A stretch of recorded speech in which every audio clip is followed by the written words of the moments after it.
মাননীয় স্পিকার, আমরা হয়তো ভুলে যাচ্ছি যে আমরা এই সংসদটা কিভাবে গঠিত হয়েছে এবং জাতীয় সংসদ নির্বাচনের পাশাপাশি এখানে গণভোট অনুষ্ঠিত হয়েছিল, কিন্তু এখন সংসদের কার্যক্রম দেখলে মনে হচ্ছে যে এই ধরনের কিছুই যেন হয়নি।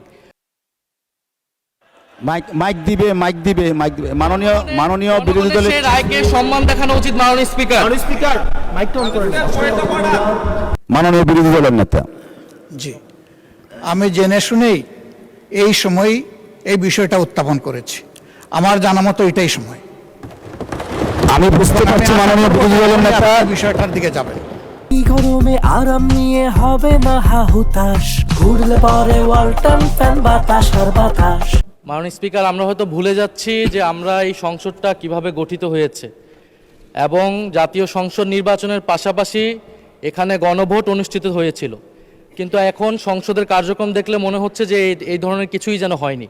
ফলে এটি যে কোনো জনগুরুত্বপূর্ণ ইস্যুর তুলনায় সবচেয়ে বেশি গুরুত্ব সহকারে এই সংসদে আলোচনা হওয়া উচিত, এর সুরাহা হওয়া উচিত, তারপরে আমাদের যে রেগুলার যে দৈনন্দিন কার্যক্রম সেটি হওয়া উচিত। আমরা আজকে বিধি মোতাবেকই আমাদের বিরোধী দলীয় নেতা উনি নোটিশ দিয়েছেন। আমরা আপনার প্রতি এবং এই হাউজের প্রতি আবেদন জানাচ্ছি যে আমরা প্রথমে এই যে নোটিশ আমরা দিয়েছি জনগুরুত্বপূর্ণ ইস্যুতে গণভোট এবং জুলাই সনদ বাস্তবায়ন আদেশ, সেটাতে আগে আলোচনা হোক। এটা আমাদের অনুরোধ রইল আপনার প্রতি মাননীয় স্পিকার।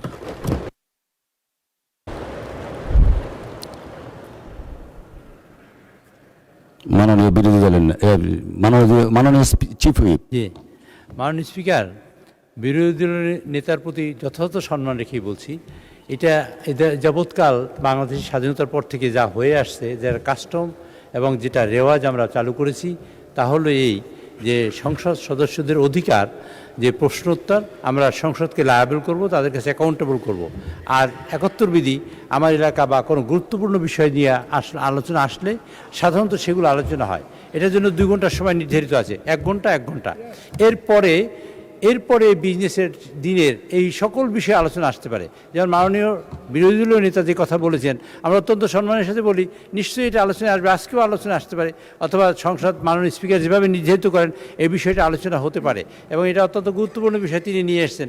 আমাদের দিক থেকে কোনো অসুবিধা নেই, কিন্তু বিষয়টি হলো এই, আমরা সকল মাননীয় সদস্যদের জানাতে চাই বা তাদের কাছে তাদের সহযোগিতা চাই এইভাবে যে এইটা আমাদের অধিকার। সকল সদস্য, বেসরকারি সদস্য হলো যে মন্ত্রী বাদে এবং হুইপ চিফ হুইপ বাদে সকল সদস্যই বেসরকারি সদস্য, সরকারি বেঞ্চ হোক অথবা অপোজিশন হোক।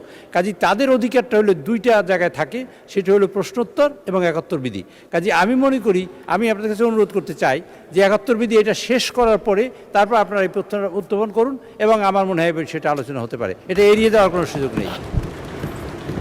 মাননীয় বিরোধী দলের নেতা, আপনার দৃষ্টি আকর্ষণ করছি, আপনার যে নোটিশটা এনেছেন সেটা আমরা দেখছি। আমরা একটু দয়া করে বিধিটা ফলো করে ৭১ বিধির পরেই আপনার এই নোটিশটার ব্যাপারে আমরা সিদ্ধান্ত জানাবো। ধন্যবাদ মাননীয় বিরোধী দলের নেতা।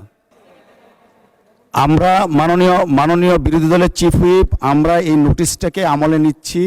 এই বিষয়ে আমরা সিদ্ধান্ত ৭১ বিধির শেষ হওয়ার পরে এই বিষয়ে আমরা ফিরে আসব।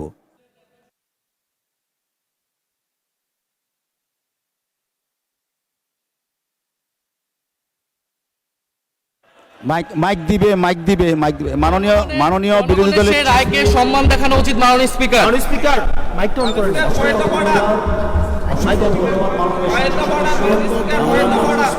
দিনের কার্যসূচি অনুসারে আমরা যেটা বিধি মোতাবেক আছে সেদিকে যাচ্ছি। মাননীয় বিরোধী দলের নেতা যে নোটিশটা দিয়েছেন সেই নোটিশটা আমরা পেয়েছি। এই নোটিশের ব্যাপারে আমরা যথাবিহিত পদক্ষেপ নিব। আমরা ৭১ বিধিটার দিকে একটু এগিয়ে তারপরে আমরা এটাতে আসছি। মাননীয় সংসদ সদস্য, আপনাদের দৃষ্টি আকর্ষণ করছি, আমরা অর্ডার অফ দ্য ডেতে যাচ্ছি। জরুরি জনগুরুত্বপূর্ণ বিষয় সম্পর্কে মনোযোগ আকর্ষণী বিধি ৭১ আমরা ফলো করছি। মাননীয় বিরোধী দলের নেতা, আপনি দাঁড়ালে কথা বলতে পারেন, বাট আমরা একটু মাননীয় বিরোধী দলের নেতা। জি, আমি জেনে শুনেই এই সময় এই বিষয়টা উত্থাপন করেছি। আমার জানা মতো এটাই সময়। আমি বুঝতে পারছি মাননীয় বিরোধী দলের নেতা বিষয়টার দিকে যাবেন। ৭১ বিধির আগে এটা উত্থাপন করার অবশ্যই সুযোগ আছে, আমি সেই মোতাবেক উত্থাপন করেছি। 64 বিধি অনুযায়ী বিধিটা দেখতে পারেন, 64 বিধিতে এটা উল্লেখ আছে। ধন্যবাদ আপনাকে।